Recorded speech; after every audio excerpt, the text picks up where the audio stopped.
안녕하세요, 아슬입니다. 최근 원자재 가격이 많이 올랐는데요. 제가 원자재 ETF로 추천을 드렸던 타이거 금속 ETF도 1년 동안 5-60% 정도 상승을 했고, 농산물에 투자하는 ETF도 1년 새 50% 정도가 상승을 했습니다. WTI에 투자하는 삼성 코덱스 WTI 선물 또한 66%, 70% 가까운 수익률을 보여주고 있습니다. 원자재 가격이 상승을 하면서 소비자 물가지수도 5% 상승을 했고, 시멘트 가격, 철강, 그리고 한샘에서도 5%대 가구 가격을 인상한다고 하고, 테슬라에서도 원자재 가격 인상 때문에 테슬라 차량에 대한 가격 인상을 실시를 한다고 합니다. 주요 원자재 ETF의 3개월, 6개월, 1년 수익률입니다. 1년 동안 57%, 61%, 그리고 WTI 원유 같은 경우에는 81%의 수익률을 보여주었습니다. 그럼 이렇게 수익률이 좋은데 왜 파는 얘기를 하는 거냐?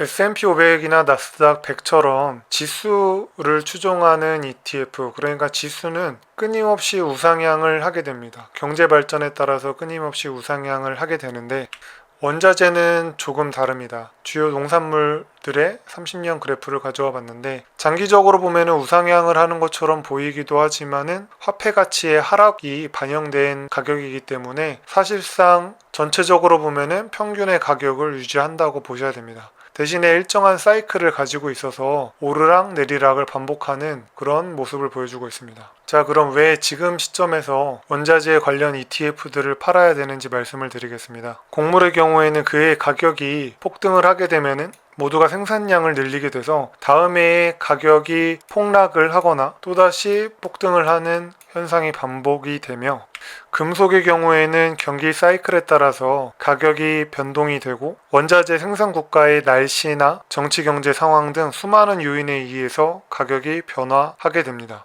그래서 사실상 원자재 가격을 예측한다는 것은 불가능하다고 보시는 게 맞습니다. 그러니까 우리가 원자재를 대할 때는 단순하게 오르면은 매도, 그리고 내려가게 되면은 매수, 그러니까 평균 값을 정해놓고서 싸면 매수하는 원칙으로만 매도를 하는 것이 더 현명하다고 보실 수 있습니다. 지금까지 원자재 ETF를 왜 고점에서 팔아야 되는지에 대해서 설명을 드렸고, 지금부터는 이 세 가지 ETF, 제가 추천드린 이 세 가지 ETF들 중에 어떤 ETF를 얼마나 매도를 해야 되는지 말씀을 드리겠습니다.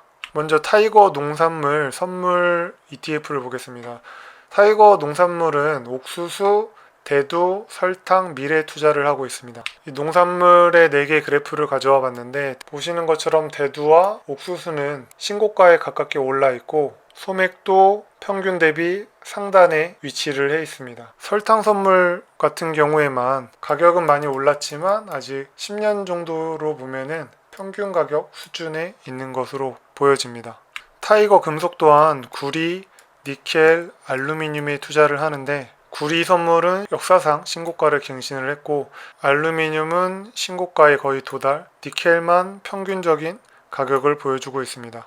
이런 원자재 그래프를 보시면 아시겠지만 원자재 가격은 1, 2개월 사이에도 급변을 하게 됩니다. 2006년 2월에 2.1 정도였던 구리 선물 가격이 2006년 4월에는 3.3, 그리고 5월에는 3.7까지 올라갔습니다.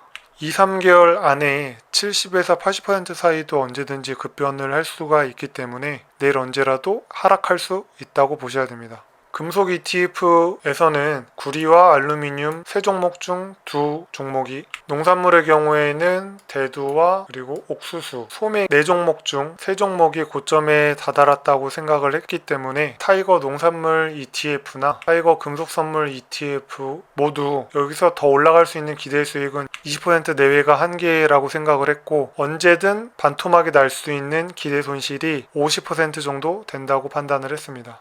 그럼 WTI 원유는 어떨까요? 저는 WTI 원유를 매도하지 않고 보유를 하고 있는데, 지금 원유 가격이 71불 정도니까 $70 초반대입니다. 지금 다른 원자재 가격들이 고점에서 상승세가 한풀 꺾인 모습을 보여주고 있는 반면에 WTI 원유는 계속 상승 추세에 있고, 과거 고점인 100불까지는 기대 수익이 40% 정도이고, 코로나 이전 가격으로 돌아가도 코로나 이전에 한 50불, 60불대 뭐 적게는 40불대까지도 있었는데, 그렇게 와봤자 아직까지는 기대 수익이 기대 손실에 비해서 값이 크기 때문에 계속 투자할 만한 가치가 있다고 생각을 했습니다.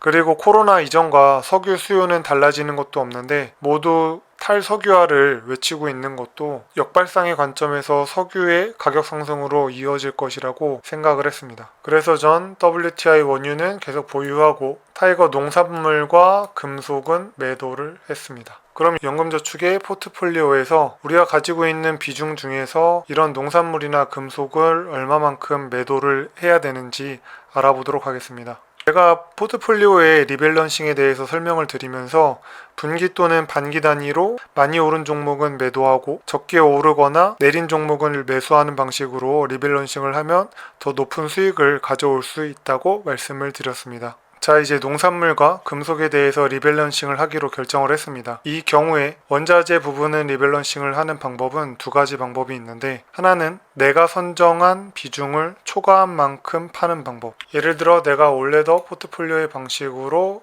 지금 연금저축을 하고 있다 라고 했을 때 원자재 가격을 7.5%라고 비중을 결정해놨는데 이 원자재 가격이 올랐죠. 그러면은 원자재 가격이 8%나 9% 이런 식으로 차지하게 되기 때문에 요 오른 만큼, 그러니까 9% 올랐다고 하면은 1.5%만큼만 매도를 하는 방법이 있을 수 있고, 두 번째 방법은 여기 9%만큼 오른 원자재를 전량 매도하는 방법이 있을 수 있는데, 그런데 저 같은 경우에는 지금 채권을 투자를 하지 않고 있고 금 또한 ETF로 투자를 하지 않기 때문에 원자재와 주식 두 가지만 가지고 있습니다. 연금저축에. 그런데 원자재도 많이 올랐지만 이 주식이 S&P 500이나 나스닥이 훨씬 더 많이 올랐기 때문에 오히려 원자재가 7.5%보다 아래로 내려가는 현상이 발생을 했습니다. 그래서 저 같은 경우에는 제가 선정한 비중을 초과한 만큼을 파는 방법이 아니라 올라간 원자재를 전량 매도하는 방법을 선택을 했습니다. 물론 원자재가 전량 매도된 거는 아니죠. 제가 원유를 팔질 않았으니까. 여기서 중요한 거는 원자재가 많이 올랐는데도 주식이 더 많이 올랐기 때문에 7.5% 비중으로 원자재를 가져가려고 했는데 6%가 됐다. 그런데 나는 여기서 리밸런싱을 해야 되니까 1.5%만큼 더 사야 되는 거 아닌가 라고 하실 수도 있는데, 이 경우에 주식을 팔아서 원자재를 산다면은 이미 고점에 있는 원자재의 하락 리스크를 떠안을 수 있기 때문에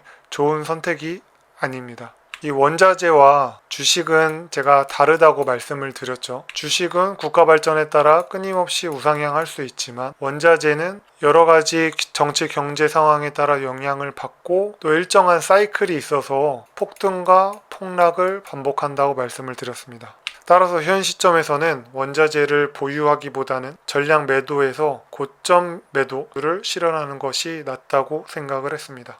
그럼 정리해 보도록 하겠습니다. 원자재의 가격을 예측하는 것은 불가능하다. 따라서 과거 평균 가격 대비 고점에서 매도하는 것이 현명하다. 농산물과 금속 ETF 가격의 기대 손실이 기대 수익보다 커진 상태이다. 원자재는 계속해서 우상향하는 상품이 아니다. 따라서 원자재는 일정 부분 남겨두고 리밸런싱 하기보다 전량 매도하여 수익을 내는 것이 현명하다. 오늘 영상은 이것으로 마치도록 하겠습니다. 모두 성공적인 투자 하시기 바랍니다.